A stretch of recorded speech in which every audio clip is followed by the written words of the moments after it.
Hello, everybody. I'm super excited to be here, so thank you.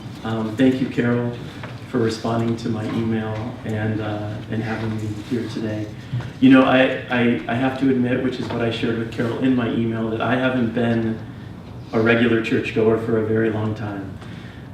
And still, I love Unity churches. I love what's happening in this church and in the Unity brand of churches, because it's an incredibly accepting, supportive, loving church. For me, it is rooted in what matters the most, which is love. And I feel like the message of love and the understanding that love is what's most transformative, most powerful in ourselves and in our world, that message can get lost out there, but it's present here. So I'm really grateful and happy to be sharing this morning with you all. Thank you. I know that the theme of the month is understanding, and I'm going to talk about empathy as a means of understanding. And what is empathy? When I speak about empathy, empathy is the capacity in each of us to put ourselves in the experience of another person, to really seek to understand what it is this other person is going through, to put yourself in their shoes. And what I found in my life is that when we do that, when we really approach people and relationships through empathetic understanding, it changes everything. So I'm going to talk about empathy in a few different ways: as a means of deeper connection, as the path to forgiveness, and as a path to deeper healing and peace in our relationships with others and in our relationship with ourselves.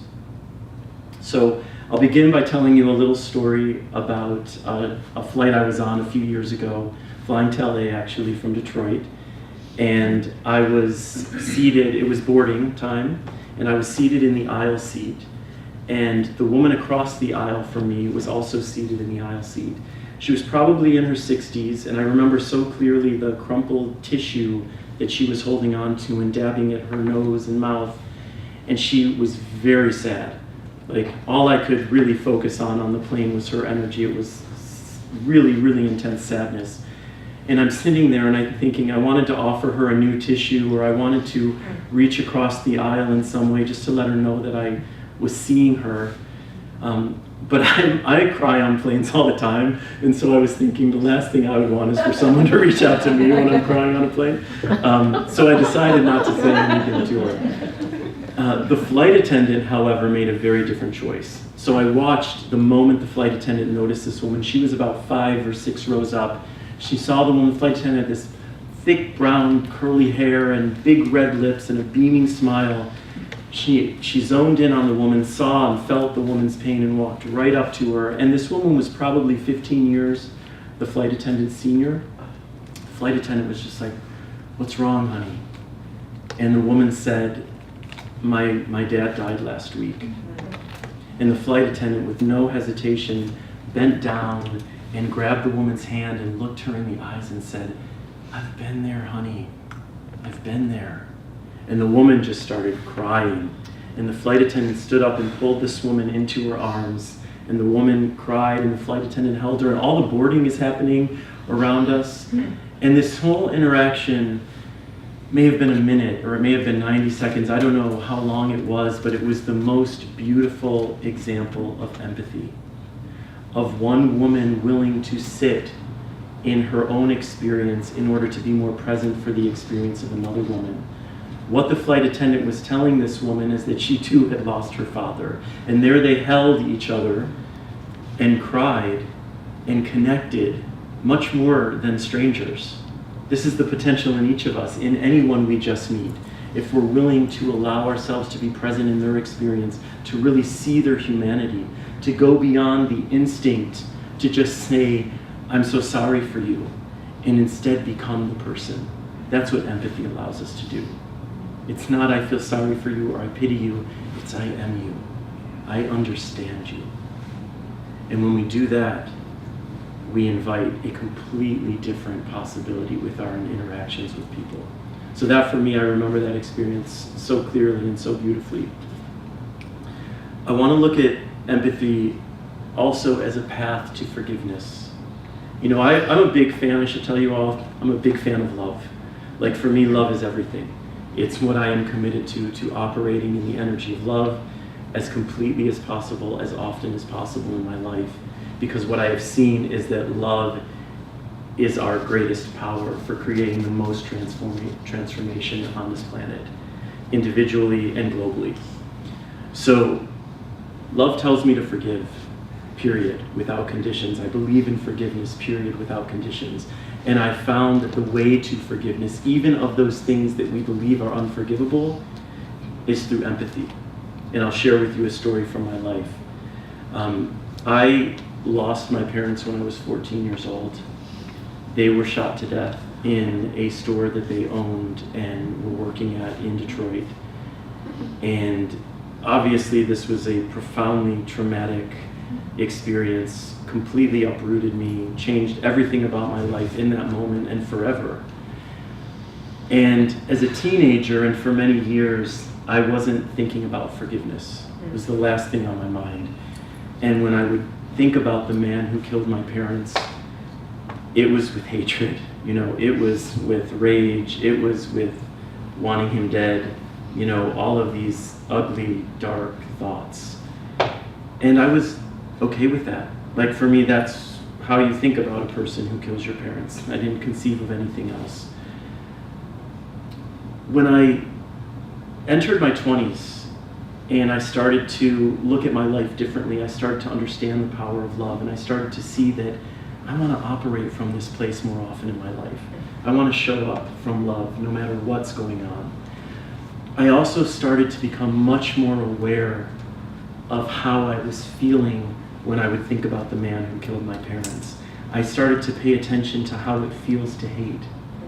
And we all know how it feels to hate and to blame and to get lost in that energy. Even as I talk about it, really, I feel my shoulders doing this. I feel a nervousness in my stomach.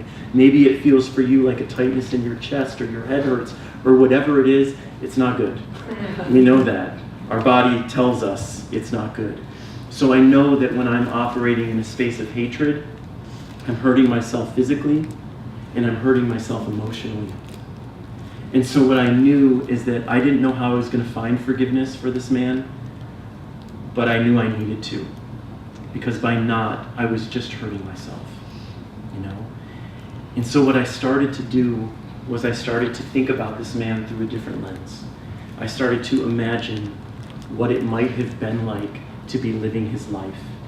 And without knowing any specific details, because I couldn't know the specific details about his life, I was able to clearly know certain things about him. That he was not a person who was feeling loved or seen or worthy.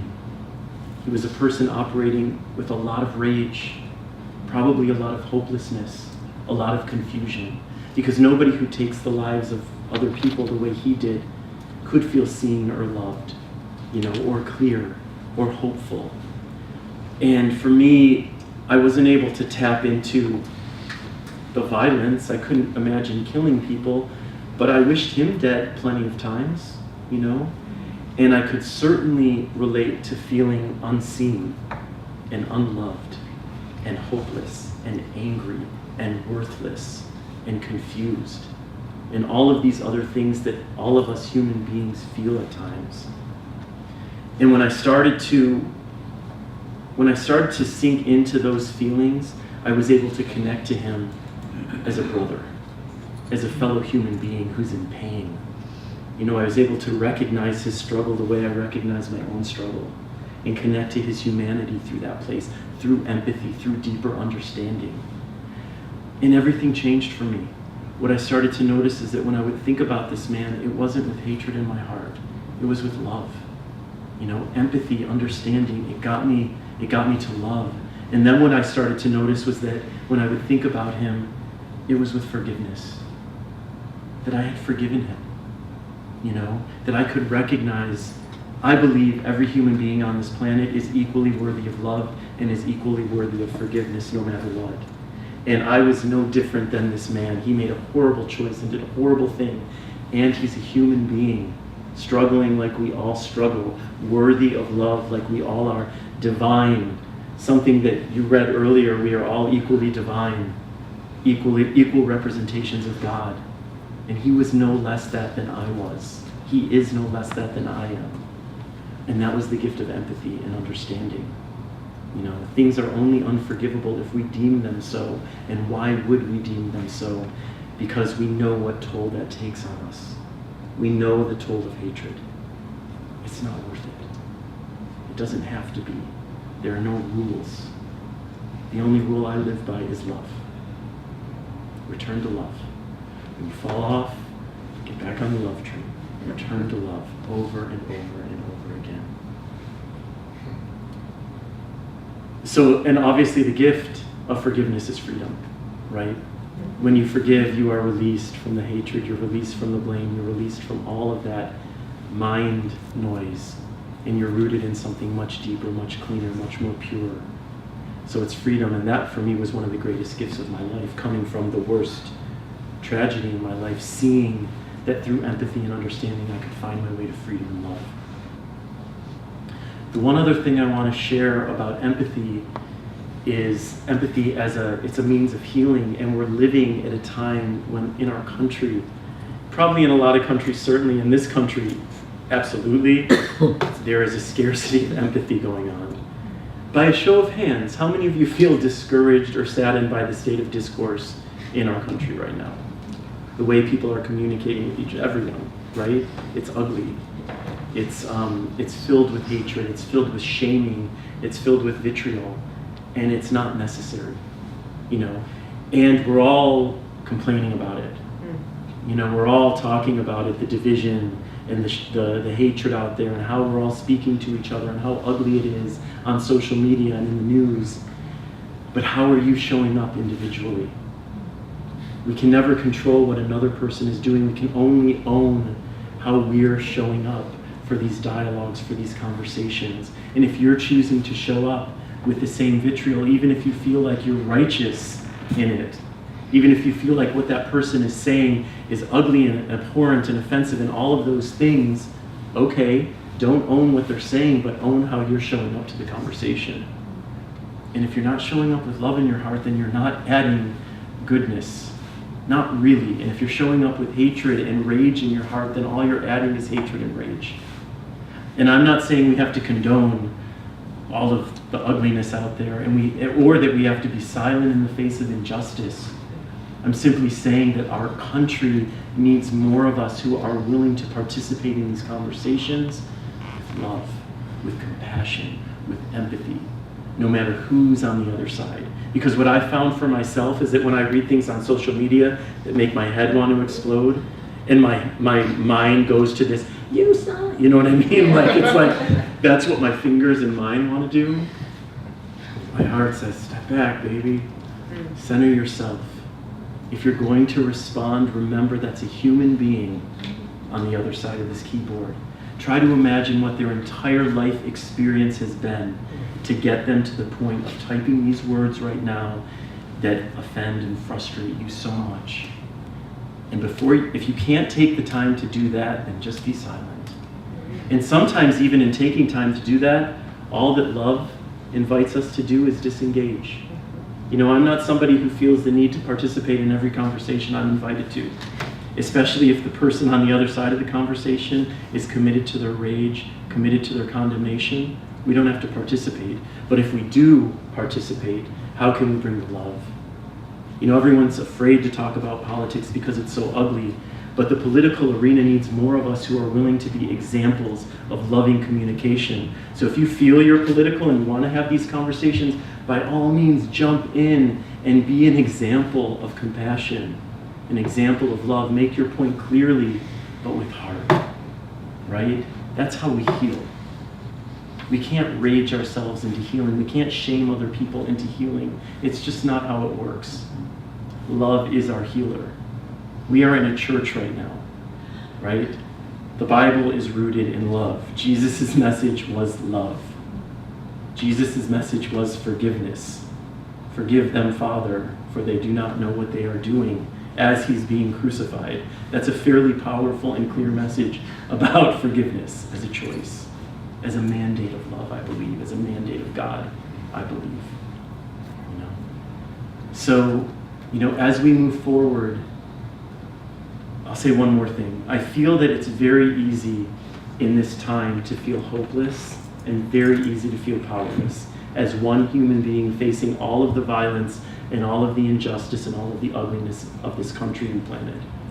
I at times am like, there's nothing I can do that's going to make any difference. But what I know and what I understand more than ever now is that we are, each of us, deeply empowered every time we show up with kindness, every time we show up with compassion, every time we show up with empathy and understanding, and most empowered every time we show up with love in our hearts.